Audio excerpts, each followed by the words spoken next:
Everybody, it's a Wolf here, and welcome back to Everlasting Summer. Now, I think we're on day 3, maybe. Is day 3 or day 4? I already forgot, and I just loaded this. Wow. I guess you could say I am exhausted both physically and mentally, like this guy here. The night left a feeling of anxiety behind. I woke up exhausted both physically and mentally. It happens to me all the time. You see incredibly lucid images in your dream, as if you fell into a Hollywood blockbuster with a plot full of twists, well-paid actors, and multi-million-dollar visual effects. And then you wake in the morning without remembering a thing. That's what I was trying to do, to restore the images shown by my relaxed brain. But that part of my memory was empty, either archived or formatted completely.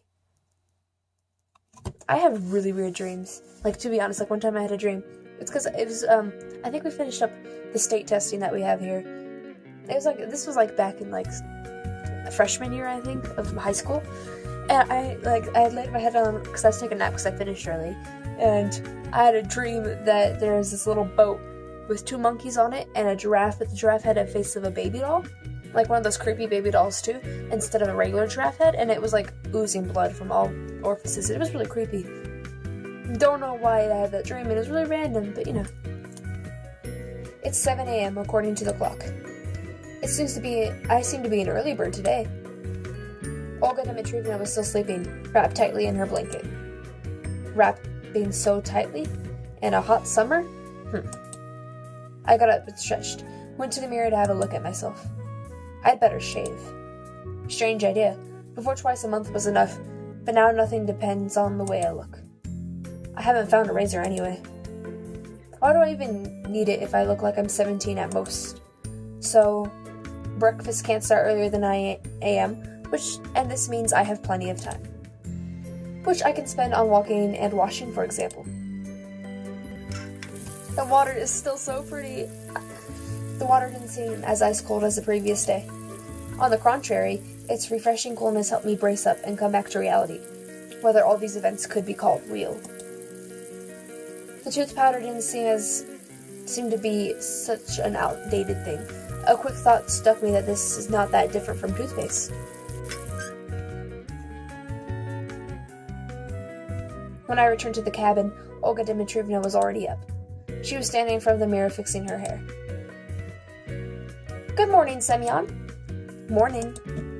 Because of a lack of sleep, my head was still singing and my thoughts were all jumbled together. However, I didn't regret waking up instead of my usual habit of sleeping in for 2 or 3 hours more. How come you got up so early? It just happened. And no neckerchief once again. I'll do it myself, not a big deal.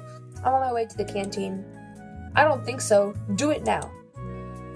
Did you forget about the lineup before breakfast? How could I forget? And what's the lineup going to be about today? We'll discuss the agenda for the day. So what's the agenda? Frankly speaking, I didn't care for what might be on the agenda for our courageous pioneer troop. I was mostly interested in where our brave leader will send us, our little pioneer army, for the following 12 to 15 hours. I can read, I promise. Maybe I could manage to avoid enemy locations. You'll find that one out in our lineup. She gave me a wily smile. Olga Dmitrievna, my stomach is getting upset. I believe that's okay to miss lineup once. It could get all nasty if I fail to control it right there. Where did all this courage come from? You have 5 more minutes. I'm afraid I need more time. Could you tell me right now, please?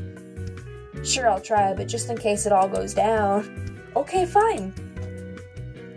On our list for today is cleaning the camp locations, organizing the books in the library, some other minor tasks, and, of course, we have a ball in the evening. A ball, wow. Watch yourself. You must take part in the camp activities today. You bet. Definitely. And now come on, let's hit the road. I came out of the cabin and hid in the bushes behind it, waiting for Olga Dmitrievna to leave. Actually, I didn't have any particular reason to behave this way, but the voice within me kept telling me that I have nothing to do at the lineup.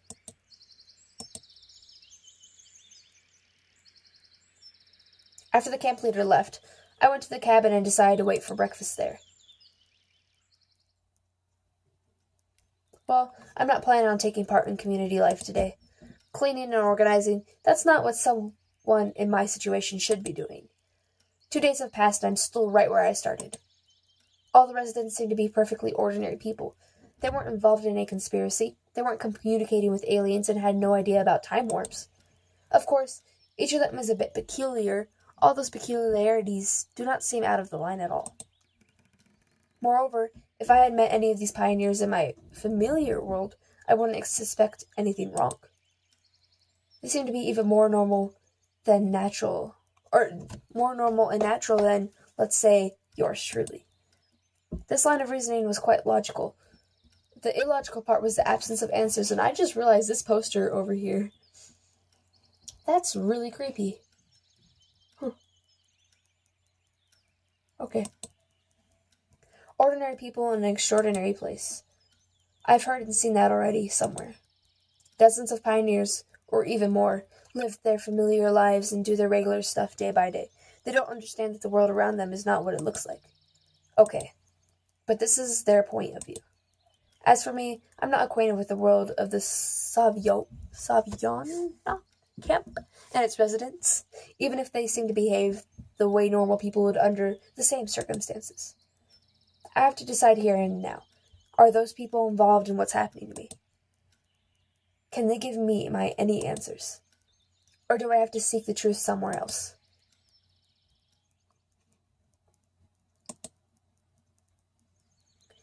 It seems I overdid it a bit with the thinking. There's no usual crowd of hungry pioneers near the canteen. Or even inside the canteen. Most of them probably had their breakfast before 9 a.m. That's even better. 2's company, 3's a crowd. Lana was sitting in the farthest corner of the canteen, lazily picking at with her fork at an amorphous lump that vaguely resembled porridge. Having a breakfast with her seemed like a good idea. We could have a chat in peace. Or at least, try to have one. I was on the way to the table when suddenly someone grabbed me by my sleeve. Xenia, the librarian. Get your meal and come. We need to talk. What are you waiting for? I was a bit confused. Pardon, isn't this a bit too sudden? What's wrong? Get your meal and sit down. I suppose that she considers her behavior completely normal. Lana or the librarian? I mean, I'm kind of the type to be like, if someone told me to do something, I'd be like, okay, fine, I guess. But for just the sake of, I want to go do. I was sure that Lana wouldn't mind if I sat next to her. Hold on, wait a second. Sorry, maybe later. I gently loosened my sleeve from her grip and headed to the farthest corner of the canteen. Xenia was shouting something in my direction, but I tried to ignore her. Hi, good morning. Have you heard the librarian shouting? Lana had been stealing glances at me for a while. Morning. She's so cute! Okay. Strangely enough, she didn't blush, but smiled instead. Would you mind if I joined you? I'll get my meal and be back in no time. Yes, sure. In a minute, I was already sitting in front of her with a simple set of plates on a tray. Porridge, 2 poached eggs, 4 pieces of wheat bread, a boiled sausage, and a glass of compote made of unknown fruits and berries. Have a nice meal. Thanks. I was trying to eat as neatly as I could, no chomping, smearing the food, or spilling the compote all over myself. It seems that eating like a human and not like a hog was not that hard at all. As usual, Lana remained silent, which means I should start the conversation. Going to the dance tonight? Probably. She was silent for a while. And you? I don't know yet, though I didn't want to go there at all. I didn't like dance parties since my school days. Me. Why so? What do you mean? My mind was still far away in my school times. Why don't you want to go? I didn't say I don't want to. Okay, that's creepy. Okay. But if you're inviting me... Lana turned red and looked away. I don't really... Sorry, just kidding. I felt confused. I better not joke like that. Fine, Lana said indifferently and focused on her food, while her face turned even more red. Why am I stuck on this dance as if we have nothing else to talk about? But wait, is there actually anything? By the way, maybe you know what Xenia wanted to ask me? Huh? I mean, well, when I just came in, she wanted something from me. I don't know. I see. The conversation reached a dead end, so I tried to seem fully focused on my meal. Lana finished her breakfast first. I should go. See you later. See you. I was finished chewing on the sausage, which tasted like a twisted pear cable. I wonder if they have internet access here. I guess not. A pioneer sitting at the next table noticed me talking to myself and stared at me. I smiled and waved at him in return. Oh boy. After such a friendly greeting, he, for some reason, left the canteen quickly without finishing his breakfast. Done with the food, it's time to search for some clues. I also said do's. I'm like, what? Sometime later, I finally came to the infirmary. I have nothing to do in that place. Though the nurse seemed quite caring, it's better to keep a distance from her. Yeah, I'd suggest that. Such benevolence is actually scary. She may know something, but I just hadn't the courage to enter the infirmary. Moreover, I had no reason to. Not a single one. Immersed in my own thoughts, I didn't notice the nurse, who was standing on the porch. Hi there, Pioneer. Her eyes are really cool, though, to be honest. She came closer.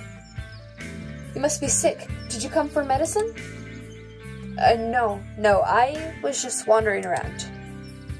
Oh, a Trant, I see. But if you're here, I have a serious task for you. I gave her a look of inquiry. The word task made me feel uneasy. It sounded like something inevitable. The nurse smiled spitefully.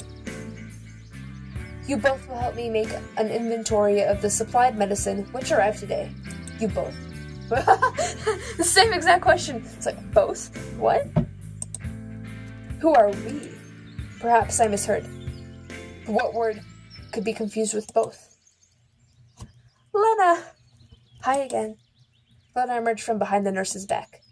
It seemed strange that I hadn't noticed her until now. Come here after dinner. I have explained everything to Lana. She will tell you what to do. Medicine, huh? Supplied today. But Olga Dmitrievna told me there was no bus would arrive in the next couple of days. So there were visitors to our camp today?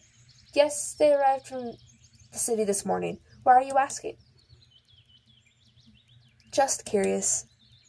All right, then. Pioneer? So tonight after dinner, you'll be here. Lana was barely noticeable this whole time. Surely, she's able to remain invisible like a skilled ninja. I could do it on my own. Strange, she seemed more spirited during lunch. No way, there are lots of boxes. And Pioneer's is always ready. Isn't that so, Pioneer? Oh my god. She gazed at me and smiled menacingly. That doesn't look menacing, but okay. I don't want to spend the whole evening doing something like this, and I've also got more important things to do. But rejecting this request would be really improper. If it wasn't Lena who was standing there, I would have definitely think my way out. Oh. Another choice so soon. Okay. Actually, I kind of want to say, okay, I'll come, but I don't know. Lena doesn't seem like she wants me there, though. I'll come anyway. Okay, I'll come. Nice. That's how a true pioneer should answer. Even after these words, I barely came a step closer to the be prepared, always prepared motto. Then, you can go. I looked at Lena, who was still staring at the ground. I guess all that time she spent staring at the ground was enough to learn everything there is to know about the life and habits of different insects. Plus, Lena likes to read, so she probably read many biological, botanical, and so on books. Perhaps she wanted to be an entomologist? That's an English word. Why can't I pronounce that? Okay.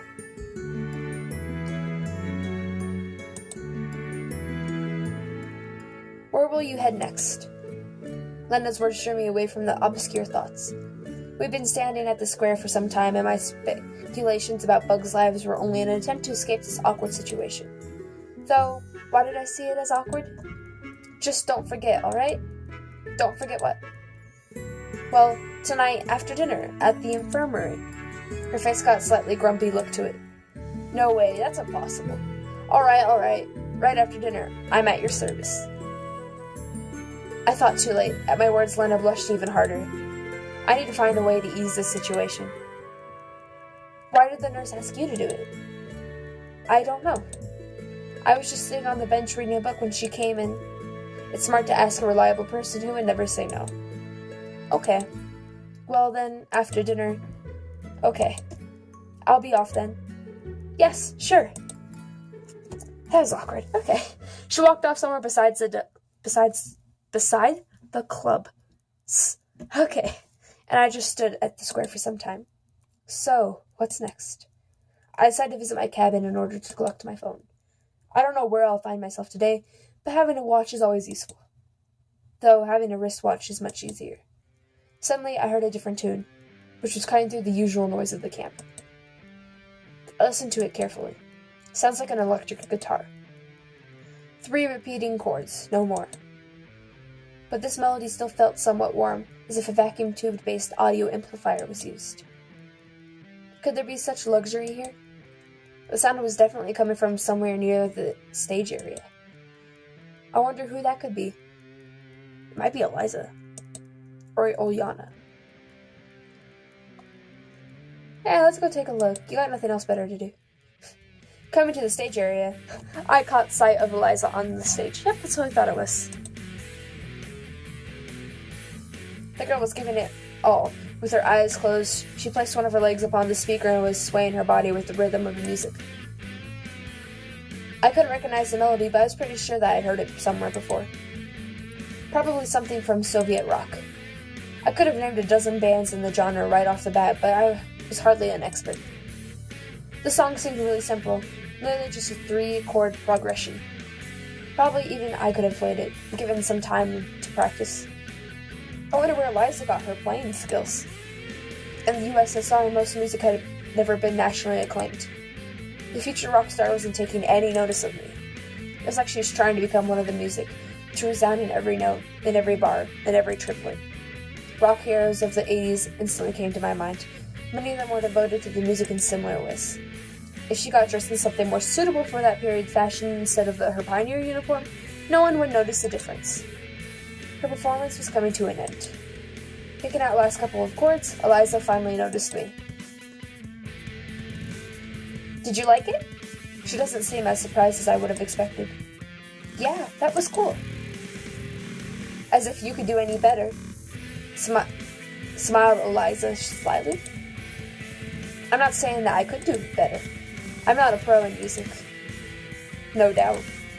Yep. I didn't know what to tell her next and was heading on my way. Wait a minute. What? Heard about the evening dance party?